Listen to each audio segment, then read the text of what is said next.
Prosesi pemandian jenazah berlangsung dengan lancar. Bude Sumi yang ikut memandikan setelah selesai pulang ke rumah untuk ganti baju karena daster yang dipakai basah semua.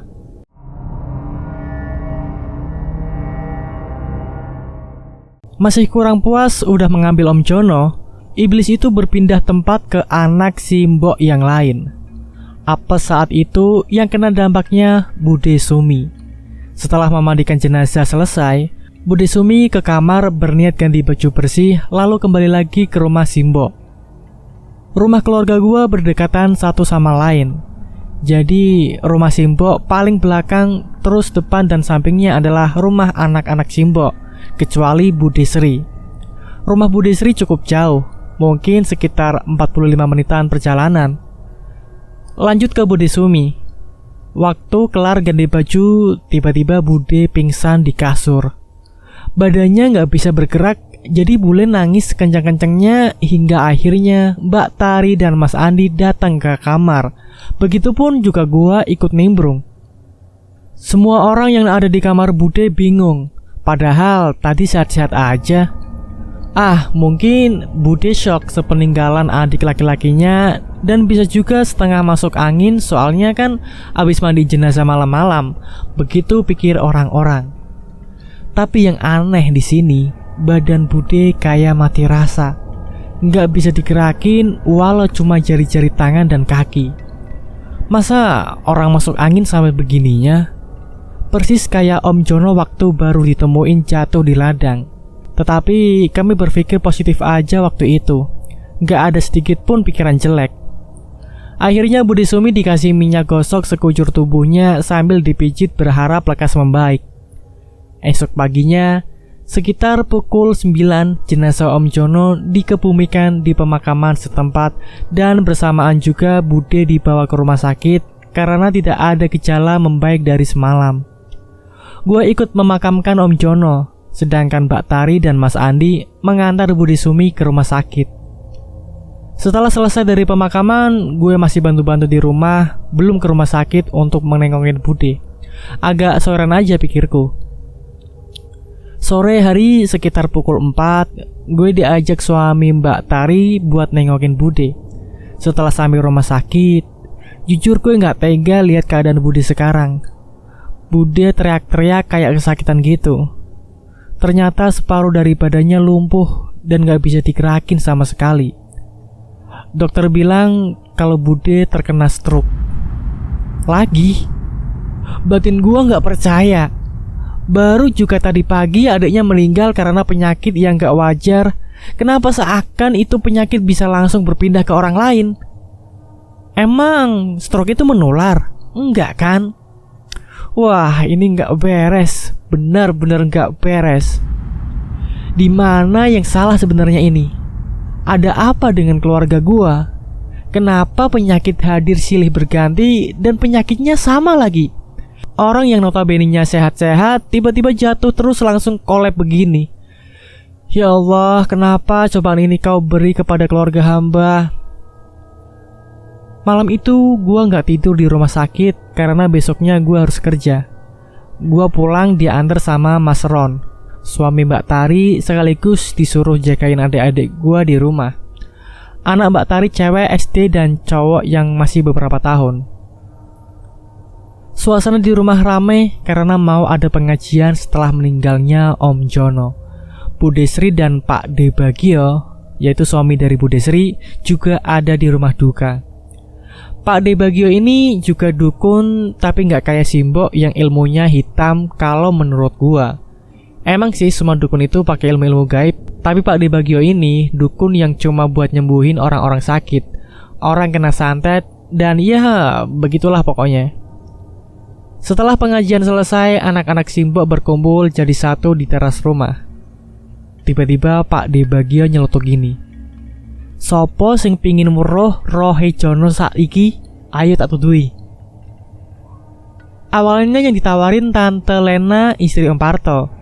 Om Parto adalah anak keempat Simbo.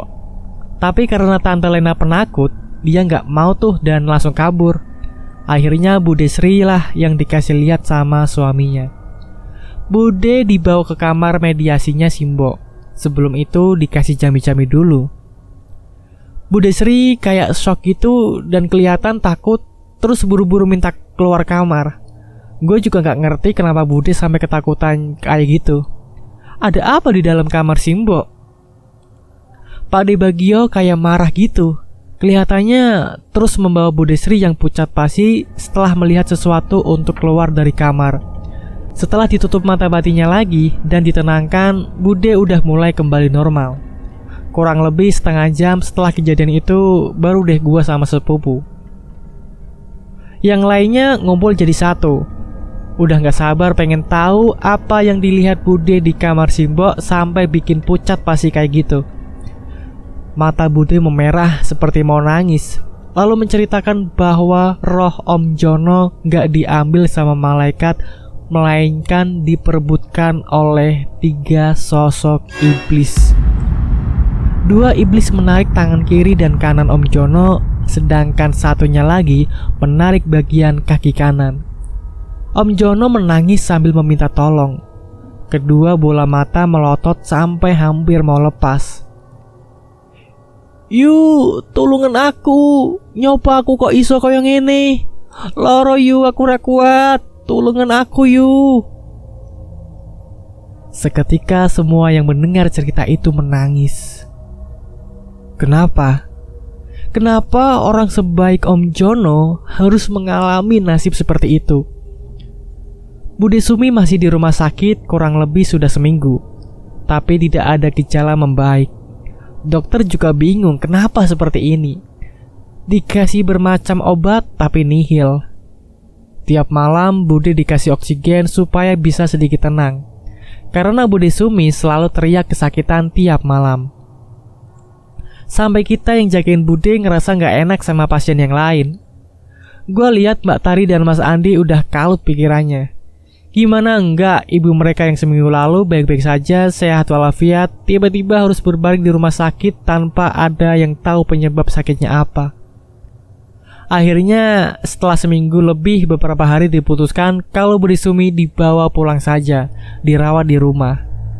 Dokter juga mengizinkan pulang dengan catatan harus tetap jalani rawat jalan. Di rumah sudah beberapa hari, tapi kondisi Bude tidak ada perubahan sama sekali. Seluruh badannya lumpuh. Bahkan cara bicara Bude mulai gak jelas. Kalian tahu kan orang stroke itu ngomongnya gimana? Gak jelas sama sekali sampai kita kadang gak ngerti apa yang dimongin Bude. Bude Sri dan Pak De Bagio yang menjenguk merasa kasihan. Tetes air mata udah gak bisa dibendung lagi. Meratapi nasib adiknya yang terbaring lemas tak berdaya. "Walah Sum, Mbok Mun kok yo tega sampe gawe kowe kaya ngene. Wes tenang, sesuk njajal tak golekne tombo," kata Pak De Bagio. Setelah ada kejadian aneh yang menimpa keluarga akhir-akhir ini, Pak De Bagio dan Bude Sri setiap hari datang ke rumah, sekedar menjenguk adiknya yang sakit sambil musyawarah bareng keluarga yang lain untuk mencari solusi dari masalah ini. Sampai tiba suatu ketika Simbok duduk sendirian di teras. Lalu entah ada apa, tiba-tiba terdengar tangisan Simbok memecah kesunyian malam. Mungkin waktu itu sekitar pukul 9 malam. Ojo marah nih anakku meneh. Apa kurang war kowe mangan anakku sing wingi-wingi? Sambil menangis histeris Simbok gulung-gulung di teras. Semua yang mendengar langsung buru-buru keluar rumah untuk mendatangi Simbok. "Enek opo to iki?" tanya Pak De Bagio. "Kae lho, aku weruh gede mabur moro Mae Sumi." Simbok masih menangis sambil menunjuk-nunjuk atap rumah Bude Sumi. "Oh alah, kowe to sing marai kabeh kaya ngene iki." Pak De Bagio langsung jalan gak santai masuk ke rumah Bude. Entah apa yang dilakukan Pak De, gue juga kurang tahu. Soalnya semua menunggu di luar waktu itu sambil menenangkan Simbok yang masih menangis histeris. "Wes, aja bengok-bengok, isin dirungokke tangga," Om Parto menenangkan. Simbok mulai tenang. Belum juga beberapa menit Simbok kembali menangis sambil nunjuk-nunjuk. Kali ini dari atap rumah Bude Sumi ke rumah Om Parto. Kae lho genine mumbul neh. Loh. Kok saiki mlayu omahe Parto iki? Piye to yo? Sambil menangis Simbok ngomong nyerocos sendiri. Gue juga bingung apa yang waktu itu diomongi sama Simbok. Pak D keluar dari rumah Bude Sumi sambil nafas terengah-engah. Pancen iblis jahat. Wes mari mangan Jono, si arep mangan Sumi neh. Untung tak cekat dhisik. Kae lho genine mlayu omahe Parto. Piye to iki? Simbok masih menangis histeris. Mosok kae mau mlayu omahe Parto? Tanya Pak D Bagio dengan bingung. Tante Lena yang mendengar itu mulai menangis bingung karena dia sadar kalau suaminya yang mungkin akan menjadi tumbal selanjutnya. Piye iki Mas? Kok malah dadi bapak Widya sing kene? Aku emoh Mas. Omong Tante Lena ke Pak D Bagio. Sekarang giliran Tante Lena yang menangis pilu. Iki kudu podo ngati-ngati. Masalahe iblis iki bakal njaluk tumbal maneh lek wis kentekan 1000 dinone Jono. Terang Pak D. Bagaikan tersambar petir, Tante Lena lemas seketika. Bingung, takut, sedih, hancur. Semua campur aduk jadi satu. Gimana tidak, suaminya terancam menjadi tumbal berikutnya. Aku golekno kacang ijo terus gorengan sampai gosong. Mari ngono weh aku. Pinta Pak D Bagio ke Tante Lena. Gawe apa to Mas? Wes toge ndang, ojo sampai bojomu melu katut. Mendengar itu, Tante Lena buru-buru mencari kacang hijau lalu menggorengnya hingga gosong. Warnanya pun sudah tidak hijau lagi melainkan hitam legam. Iki Mas kacang hijau nih, sambil ngasih sesuatu yang dibawanya dari dapur. Diambilnya kacang hijau yang gosong itu lalu kayak dibaca-bacain mantra gitu sama Pak D. Saiki kowe Parto, ayo melu aku nang kali nggo gua kacang hijau iki. Pergilah Om Parto dan Pak D Bagio naik motor menuju sungai. Sesampainya di sungai, Pak D terlihat ngomong sesuatu. Sadurunge kacang hijau iki iso tukul, kowe aja sampe wani-wanine moro apa maneh ngrusui keluargaku. Setelah itu Pak D Bagio langsung nyebar kacang hijau gosong tadi ke sungai. Wes, ayo mulih, ajak Pak D ke Om Parto. Tapi ojo liwat dalan mau yo, mubeng ae. Lah, kenapa to Mas? Wes to, rungokno aku. Lalu Om Parto bergegas pulang dengan tidak melewati jalan yang mereka lewatin waktu berangkat tadi. Beberapa minggu kemudian, Pak D datang ke rumah lalu mengajak Mbak Tari dan Mas Andi untuk musyawarah. Aku arep jajal ngobati ibumu. Sesok aku golekno pitik cemani yo. Ayam cemani itu adalah jenis ayam kampung yang seluruh badannya hitam, mulai dari kulit hingga bulunya. Sampai paruhnya pun juga hitam. Ayam cemani memang terkenal di dunia ilmu hitam. Nyarinya pun susah minta ampun. Tapi berkat usaha dari keluarga dapatlah itu ayam.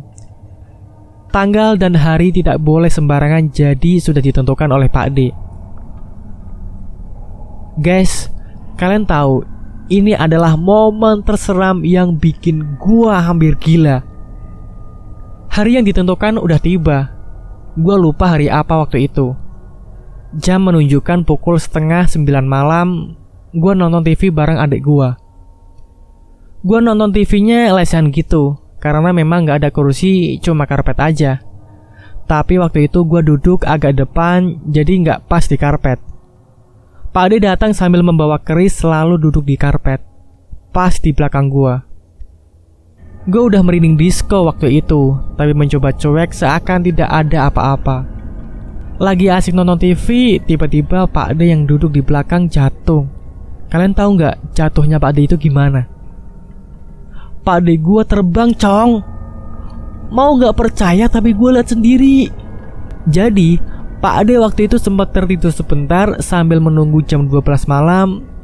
tiba-tiba datanglah iblis yang gak terima kalau bakalan diusir dari sini. Iblis itu merasa tertantang, jadi dia nerbangin Pak D lalu dihantamkannya ke lantai. Brak. Jadi Pak D itu tadi terbang lalu jatuh menghantam lantai tepat sebelah gua. Saking kagetnya jantung gue merasa mau copot. Pak D yang jatuh langsung bangun lalu buru-buru berlari ke arah rumah Simbok dan mengobrak-ngabrik lemari berisikan keris-keris pusaka. Semua keris dikeluarin lalu dibawa ke halaman rumah. Di situ Pak D bergulat layaknya film kolosal. Kalian pernah nonton film kolosal bukan?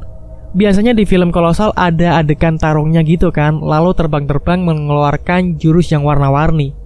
Nah, Pak D gue juga begitu, sumpah persis banget. Dia ngeluarin jurus-jurus gitu, lalu kayak salto-salto terbang rendah. Tapi bedanya ini gak ada warnanya ya guys. Jadi ya kayak orang atraksi begitu. Beberapa menit Pak D bergelut dengan para iblis itu dan pertarungan ini dimenangkan oleh Pak D gua. Merasa sudah menang, lalu semua keris yang dikeluarin tadi dipenggokin terus diludahin. Gak hanya di situ, tapi juga dikencingin sebelum akhirnya dibuang lagi ke sungai. Waktu menunjukkan pukul 12 malam. Gua sama adik-adik dibangunin. Ternyata nggak cuma gua, tapi semua sepupu gua juga pada bangun dan seluruh berkumpul jadi satu. Pokoknya anak-anak semua dikumpulin jadi satu. Bude dibawa ke ruang TV dan ditidurin di situ. Jadi selain Bude Sumi, semua anak-anak juga berkumpul di satu ruangan. Bilangnya sih biar enak ngejagainnya. Karena rumah anak-anak dari Simbok itu berdekatan, bahkan bisa dibilang masih satu halaman. Semua bocah-bocah dikumpulin jadi satu di rumah Bude Sumi. Sebelum memulai ritual, Pak D mewanti-wanti jangan sampai ada yang tertidur. Batin gua, kenapa emang? Mana ngantuk banget lagi. Masa merem bentar aja gak boleh? Pak D menegaskan, ojo enek sing turu masih ya kui mung merem. Marai iki iblis laknat golek tumbal. Lek sampe nek opo-opo aku ora iso nulungi. Nyawamu kabeh taruhane. Jelas Pak D bagio. Mendengar itu, gua yang tadinya baterainya tinggal 5% langsung penuh 100% sumpah. Seger langsung gak ada ngantuk-ngantuknya. Bayangin cong, kalian ada di posisi gua, merem dikit digondol sama iblis, gimana kagak ngeri? Saking takutnya, sampai kedipin mata aja gak berani gue sumpah. Setelah mengerti apa yang harus dilakukan untuk membantu berjalannya ritual ini, akhirnya dimulailah. Jeng jeng, lampu dimatiin. Gak boleh ada cahaya sedikit pun, biarpun itu dari HP. Jadi satu-satunya penerangan dari cahaya bulan yang waktu itu bertepatan dengan bulan purnama. Jadi semua rumah, entah itu rumah Bude, Om, Simbok, pokoknya semua rumah gelap gulita. Pertama-tama Pak D datang terus tidur di samping Bude Sumi, tapi tidurnya berselimutkan kain kafan yang sudah lusuh banget. Bilangnya itu kain kafan dari orang yang meninggal hari Selasa Legi. Gimana cara ngedapetinnya? Gue nggak tahu. Bulu kuduk mulai merinding melihat pemandangan itu. Terlihat samar-samar gitu soalnya gelap banget di dalam rumah. Jadi kita nggak bisa lihat wajah satu sama lain. Pak D tidur pakai kain kafan. Sumpah kayak pocong, ngeri banget dah. Pak D terdengar komat kamit membaca mantra, lalu terdiam lumayan lama, mungkin ada semenitan. Kita semua ikut diam sambil saling melihat, lalu tiba-tiba Pak D bangun dari tidurnya, membuka kain kafan yang menutupinya dengan perlahan-lahan, lalu duduk melihat ke arah kita yang dari tadi terdiam ketakutan. Pak D terlihat tua banget pas itu, lalu tersenyum dan bilang, "Ojo wedi, aku mau niat nulung." Tapi ada yang aneh. Itu bukan suara Pak D Bagio, melainkan seperti suara orang yang umurnya udah tua. Setelah itu, dia berdiri dan beranjak keluar rumah. Terdengar bunyi gedebuk-gedebuk seperti orang berlari mengelilingi rumah. Gue lupa beberapa kali putaran waktu itu. Setelah selesai mengitari rumah, Pak D meminta ayam cemani yang disyaratkannya kemarin. Ayam itu dimakan hidup-hidup, digigit bagian leher lalu dihisap darahnya. Gua yang ngelihat adegan itu auto mual dan muntah-muntah dong. Tapi gua nutup mulut rapat-rapat karena takut mengganggu berjalannya ritual. Ayam yang tadi disedot darahnya lalu disemburkan ke keris yang dipegangnya. Masih ada sisa-sisa darah lalu diusapkan ke sebagian tubuh Budi Sumi yang lumpuh. Ada sedikit cahaya bulan masuk ke dalam rumah karena pintunya terbuka. Dan di situ gue baru sadar ternyata Pak D udah telanjang bulat. Gak ada satu helai pun kain yang menutupi. Anehnya, itu seperti bukan Pak D melainkan kakek tua yang sedikit bungkuk. Ini siapa? Batin gue heran. Perasaan gue udah campur aduk takut kalau ada yang kenapa-napa. Aku golekno kembang songo rupa karo banyu teko songo sumur, pinta Pak D. Buset, bukan 7 rupa lagi, melainkan 9 rupa coy. Gue masih membatin juga. Cepat, ojo sampai punjul teko setengah jam. Lek punjul ibumu gak kenek digandoli wisan. Semua yang mendengar itu panik seketika. Kenapa bisa semencekam ini? Gimana mencari bunga 9 rupa dan air 9 sumur dengan waktu sesingkat itu? Para perempuan mulai menangis. Begitupun gua yang masih gak ngerti maksud dari semua ini. Kenapa bisa begini? Siapa yang bikin keluarga gua sampai harus merasakan tekanan yang sangat besar? Kenapa segampang ini menjadikan nyawa orang lain sebagai mainan? Apa yang sebelumnya dilakukan keluarga gua hingga harus mendapatkan hukuman yang begitu kejam? Semua pertanyaan itu muncul di kepala gua. Tapi apa daya, gua juga gak membantu. Gua gak ngerti harus gimana lagi.